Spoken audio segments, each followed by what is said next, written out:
esta oportunidad vamos a dar continuidad al abordaje del dolor. Ya vimos entonces la parte 1 del abordaje del dolor. Estuvimos compartiendo todo el abordaje del dolor desde la perspectiva no farmacológica, desde esas estrategias no farmacológicas que nosotros utilizamos para abordar el dolor. Entonces, para dar continuidad, vamos ahora a la segunda parte del abordaje del dolor, que es la parte farmacológica. El tratamiento farmacológico del dolor, miramos que para el control del dolor existe, como la habíamos conversado en la clase anterior, que tiene un tratamiento extrínseco y tiene un control intrínseco. El tratamiento extrínseco, como es lo farmacológico, y vamos a continuar también como coadyuvante en los controles intrínsecos, como lo habíamos conversado. En el tratamiento farmacológico del dolor existen fármacos analgésicos y los coadyuvantes de los fármacos analgésicos. Muchos de los fármacos analgésicos o algunos de los fármacos opioides tienen algunas alteraciones secundarias, entonces algunos efectos secundarios, y para eso utilizamos uno coadyuvante.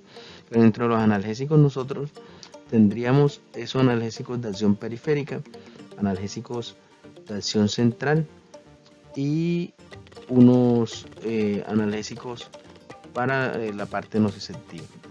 Y de los coadyuvantes tenemos entonces algunos de los fármacos que nos van a dar como resultado esas terapias a lo que los medicamentos analgésicos nos puedan producir. En función del mecanismo del dolor tendríamos en la parte nociceptiva, en los neuropáticos, en el inflamatorio y en el mixto. Del tratamiento del sistema hacia el tratamiento farmacológico del mecanismo específico del dolor, que es lo que buscamos nosotros, buscar siempre la causa. Recuerden que en la primera parte nos dijimos que hay que buscar la localización, la intensidad, la duración del dolor para poder abordar con mucho más éxito nuestro tratamiento para el dolor. En esta parte del tratamiento para el dolor, ya lo importante que tengamos en cuenta que existe una escalera analgésica. Esa escalera analgésica, miramos aquí que iniciamos esta escalera en el dolor con esos no opioides analgésicos más los coadyuvantes. ¿Cuáles son los coadyuvantes? Esas terapias que en la parte intrínseca. Aquí tenemos cuando el dolor es persistente, entonces ya vamos escalando y pasamos a unos opioides débiles. ¿Ya? Y igual con los coadyuvantes. Miren que los coadyuvantes nunca dejan de aparecer en estas terapias. Esto está indicado para esos dolores persistentes que se van incrementando. Y si aún no hay éxito en esta segunda fase de la escalera, entonces se pasa a unos opioides potentes o no opioides más esos coadyuvantes. Importante combinar estos fármacos de primer escalón con los de segundo y tercero, y no combinar fármacos del segundo y tercer escalón. Es decir, los fármacos del primer escalón se pueden combinar con los dos escalones iniciales, pero los dos fármacos, por ejemplo, un opioide débil con un opioide potente, no es posible o no está indicado, no hay mucha recomendación al respecto. ¿Y cómo usar esa escalera analgésica? Esperamos que la subida de escalafón se debe a un fallo terapéutico con la dosis plena de fármaco. Cuando nosotros iniciamos con un tipo de medicamento y no estamos teniendo los resultados que se esperan, entonces nos toca seguir subiendo. Ante un dolor de difícil que puede subir directamente al tercer escalón, también el ascensor analgésico. Cuando el dolor es muy fuerte, nosotros podemos subir enseguida desde el tercer escalón, porque sabemos que el origen y toda la característica de ese dolor De pronto para iniciar desde el primer escalón el paciente va a sufrir, entonces podemos iniciar desde segundo o tercer escalón. Combinar fármacos del primer escalón con los dos de segundo o tercero si es posible. No combinar fármacos del segundo y tercer escalón, miren que es importante porque ese opioide débil con un opioide fuerte no tiene una fuerte recomendación. Se puede combinar fármacos del tercer escalón en el caso del dolor irruptivo y oncológico. Entonces, es importante que tengamos en cuenta y cuáles serían esos fármacos, esos opioides, de opioides fuertes, opioides más potentes. Cuando nosotros hacemos referencia a este tipo de dolor, el dolor nociceptivo, las recomendaciones indican que se puede iniciar así con paracetamol más Zaines, y a medida que va aumentando ese dolor podemos ir haciendo esos cambios. Miramos que ese paracetamol más Zaines puede ser una combinación adecuada, pero si no hay una optimización en los resultados, vamos a ir bajando o escalando a opioides de menores como el tramadol o la codeína, y si no hay resultados, entonces pasa a opioides mayores como la morfina, la oxicodona, la hidromorfona y el fentanil. Recordamos que estos tipos de opioides del tercer escalón pueden ser también, se podrían combinar de acuerdo a la indicación del médico tratante. ¿Qué tipo de analgésico podríamos utilizar? Pues los analgésicos periféricos y los analgésicos de nivel central. El sistema nervioso periférico, los que actúan a nivel central. Actúan a nivel del sistema nervioso periférico, ¿cuáles analgésicos? La aspirina, el paracetamol y los Zaines. Y los que actúan a nivel del sistema nervioso central, tenemos nosotros opioides débiles, la codeína, hidrocodeína, el tramadol y los opioides potentes.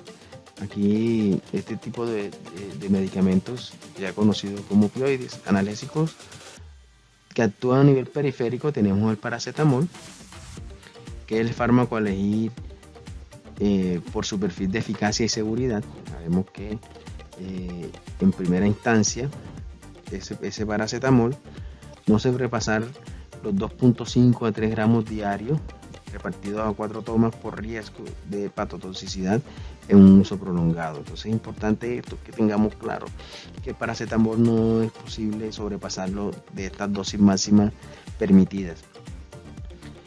De elección también en pacientes con nefropatía y esa población anciana también, el analgésico antiinflamatorio, antiséptico y antiagregante. También el metamizol, eficacia similar en todas estas terapias superiores, y que son de pronto que hacen algún tipo de resistencias o reacciones al paracetamol. Poca capacidad antiinflamatoria, pero sí espasmódica y antipirética. Efectos secundarios que pueden producir estos analgésicos son la granulocitosis y la anemia aplásica, pero cuando se usa en una dosis muy prolongada. De la misma manera, nosotros miramos que este tipo de los analgésicos que nos está mostrando aquí en la imagen, es importante que miremos que hay una dosis máxima y no podemos pasarnos por que puede ser tóxico para nuestro hígado o para el hígado del paciente. Para el tratamiento farmacológico del dolor, miramos que hay unos analgésicos de acción central, y esos son los opioides, los opiáceos, que según su potencia podemos dividir los opioides en una parte según su potencia y en la otra según su mecanismo de acción. Según su potencia, el opioide puede ser fuerte o débil, y según su mecanismo de acción puede ser un agonista puro, antagonista, agonista-antagonista, o un antagonista parcial o antagonista fuerte.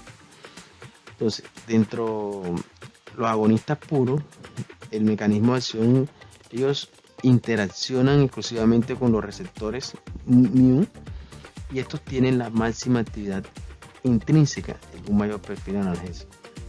Entre los agonistas parciales tenemos que ellos tienen una actividad intrínseca sobre receptores míos, pero más limitada, que tienen el techo analgésico. Cuando nosotros miramos que esos agonistas parciales tienen una actividad intrínseca, es que ellos están estimulando todo este tipo de sustancias como endorfinas y la nora, como esas son esas sustancias que favorecen el bienestar. Y por cierto, ellos van a disminuir o van a estimular esos umbrales para que tengan mayor capacidad de esa tolerancia del dolor. Es decir, le darán mayor bienestar al paciente. Es lo que hacen estos medicamentos y lo hacen a nivel central. Estos agonistas, antagonistas mixtos, que son agonistas y antagonistas parciales mu, o incluso que son antagonistas. Los efectos secundarios de estos opioides frecuentemente en su uso agudo pueden producir náuseas y vómitos, la somnolencia, la inestabilidad, la confusión. Y en su uso crónico, el estreñimiento, náuseas y vómitos. Por eso es que en algunos coadyuvantes, como les estábamos hablando de estas terapias farmacológicas para los pacientes paliativos, algunos coadyuvantes de estos analgésicos opioides son medicamentos que utilizan para prevenir o disminuir ese estreñimiento. Eso como coadyuvante. Y para mejorar o potencializar el efecto del dolor, entonces utilizamos esas terapias no farmacológicas que también estimulan en la parte intrínseca del dolor. En su parte, en las de usos ocasionales, en uso agudo, esos pacientes, los medicamentos le pueden producir estos efectos secundarios: una sequedad de la boca, inquietud, un prurito, alucinaciones. Y en uso crónico pueden producir la sequedad de la boca, la inquietud y las alucinaciones, igual que en el uso agudo. En el uso poco frecuente, ya en la parte aguda, bueno, no tenemos esos síntomas que estén todavía en evidencia científica, pero en el uso crónico sí, que aunque sea poco frecuente, al paciente es posible que que produzca una depresión respiratoria, dependencia psicológica o una depresión de inmunidad. Entonces hay que tener mucho cuidado dentro de nuestro plan de cuidados y todo el proceso de atención de enfermería. Es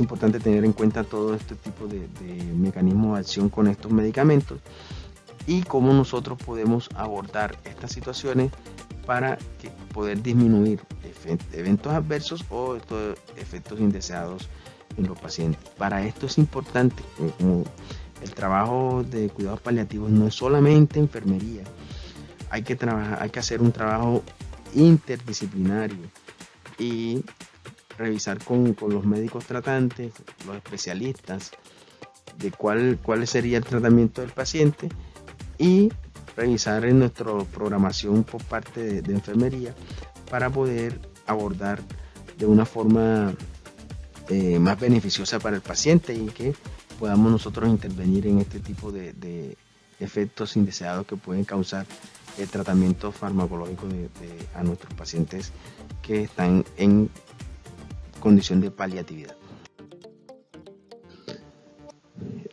Entonces, el tratamiento farmacológico, según su potencia, dijimos que podían ser unos opioides débiles, menores, o fuertes, que son mayores.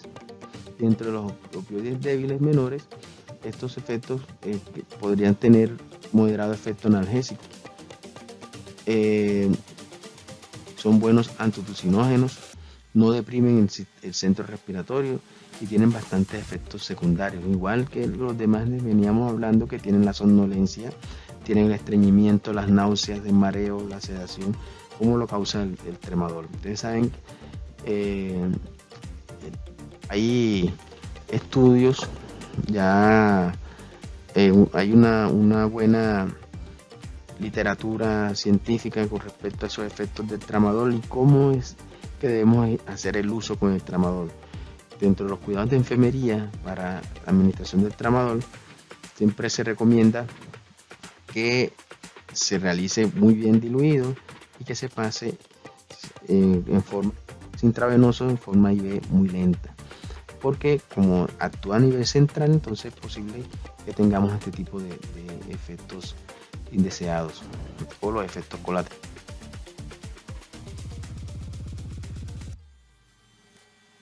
Respecto al tratamiento, continuamos con el tratamiento farmacológico del dolor. Los pacientes dentro de estos medicamentos que son los opioides mayores, que no tienen el techo analgésico, también continúan, dice que su única limitación es la aparición de los efectos adversos incontrolados. Pues sabemos que tenemos otro tipo de medicamentos que coadyuvan para el control del efecto de estos medicamentos. Estos mecanismos de acción dice que impide la transmisión de la señal nociceptiva del sistema nervioso central, por lo tanto bloquean la comunicación entre las neuronas, se unen a unos receptores localizados en la membrana celular que forman parte del sistema opioide endógeno de 3 tipos, de los receptores mu, los receptores delta y los receptores kappa.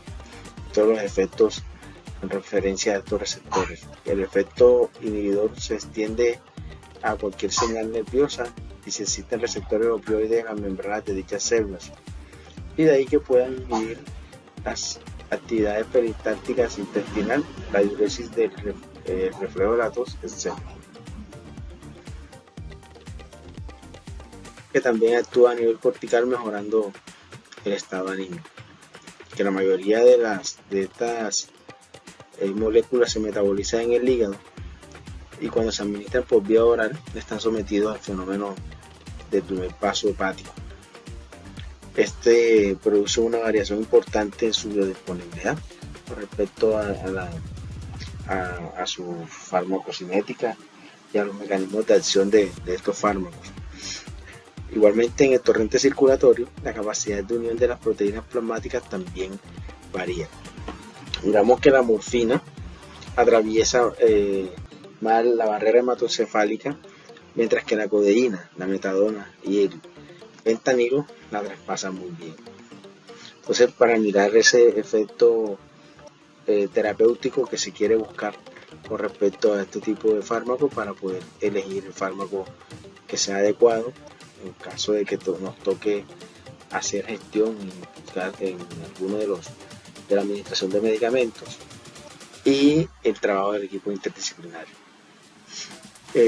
Nos muestran que el único efecto adverso de importancia que no disminuye con el tiempo del estreñimiento por todo el efecto adverso que causan estos opioides. En esta lámina tenemos unos ejemplos de medicamentos opioides mayores en los cuales encontramos la morfina, la oxicodona, la hidromorfona, igualmente el fentanilo, la metadona y la buprenorfina. Aquí miramos la morfina, que es un alcaloide natural, es el patrón de oro de los opioides, fármacos analgésicos en general. Este fármaco no tiene techo analgésico y la dosis máxima viene definida por la aparición de efectos secundarios graves. Con respecto a este fármaco, nosotros y los opioides, revisamos qué tanta necesidad tiene el paciente y mirar si es necesario realizar algunas dosis de rescate. Es el fármaco más utilizado en esas dosis de rescate, que son más que todo como unos bolos de morfina que se le colocan al paciente de acuerdo a la indicación del médico, y así entonces después revisar con qué dosis va a quedar en su mantenimiento. Pues miramos también que la biodisponibilidad es muy variable por su vía oral, entre el 15 y el 60%, que se metaboliza vía hepática y se elimina vía renal. Inicia su acción a los 15 minutos y su efecto máximo es entre 1 y 2 horas. Entonces miramos ahí qué importante ese mecanismo de acción, cuál es el momento de la ADME en la morfina, para saber cómo enfocar esa terapia farmacológica. El intervalo entre dosis de morfina de liberación inmediata es de 4 horas.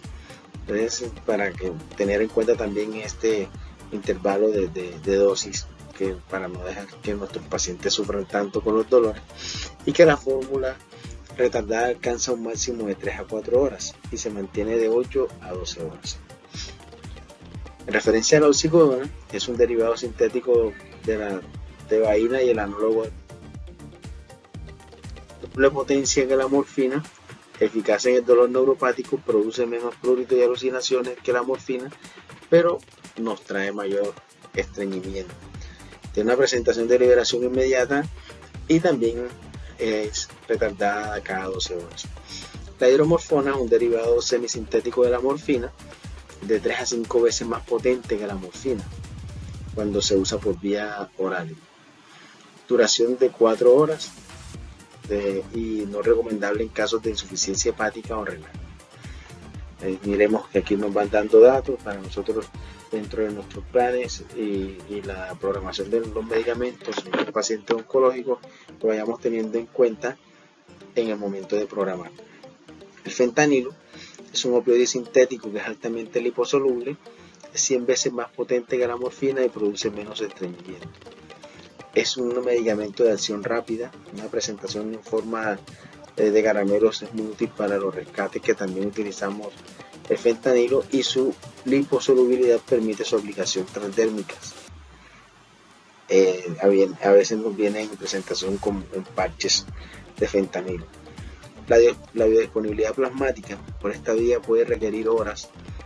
Es una alternativa útil para situaciones de disfagia, falta de adherencia o insuficiencia de adherencia o de insuficiencia renal. Igualmente tenemos la metadona, opioide sintético, y la buprenorfina. Ustedes tendrán esta lámina en los archivos del curso para que lo puedan revisar con mayor detenimiento y mayor profundidad.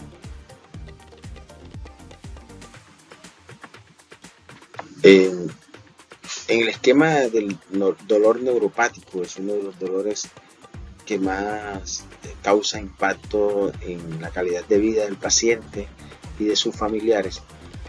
Miramos aquí este esquema con respecto al tratamiento farmacológico y el de primera elección. Miramos que el dolor neuropático en primera elección es usado, muy recomendado, la amitriptilina. Y si no se tolera, si el alivio es escaso o nulo, con un fármaco de primera línea de dosis máxima, cambiar a otro de primera línea. Continúan de primera línea la gabapentina o pregabalina, y se utiliza la dulocetina si esto ha fracasado en otros casos. Si de pronto no tenemos ese control con esos medicamentos de primera línea, entonces vamos escalando, añadir un segundo medicamento de distinto grupo terapéutico. Entre esos tenemos la amitriptilina, o tenemos otros tipos de medicamentos como la gabapentina o la pregabalina. Si aún no sigue habiendo control de dolor, seguimos escalando a una tercera línea. Ya le podemos agregar el tramadol, un coadyuvante tópico como la lidocaína, y si no sigue habiendo control, agregamos otro de cuarta línea. Si no hay control, entonces ya cuando se agrega a la cuarta línea, ya se puede empezar a hacer una remisión a una unidad de tratamiento o control del dolor. En tratamiento farmacológico en dolor neuropático de primera línea, miramos que los antiepilépticos como la gabapentina y la pregabalina tienen una acción muy buena, muy adecuada. Estos presentan un mejor perfil de efectos secundarios que el resto de los antiepilépticos.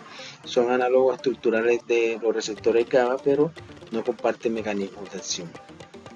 Igualmente los antidepresivos como la amitriptilina y la dulocetina. Y se pueden usar también coadyuvantes corticoides, como estos que tienen efecto antiinflamatorio, indicaciones como infiltración de tejidos blandos, la compresión aguda de nervios, distensión visceral, incrementos de la presión intracraneal y metástasis ósea. Para estos casos es muy usado entonces estos coadyuvantes corticoides en infiltraciones.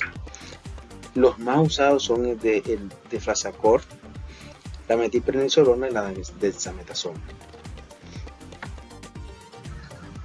Aquí presentamos la bibliografía de estas láminas que hemos presentado en esta nueva clase, y agradezco su atención y ese tiempo que han tenido hasta esta parte del curso. Hasta una próxima oportunidad. Que esté muy bien.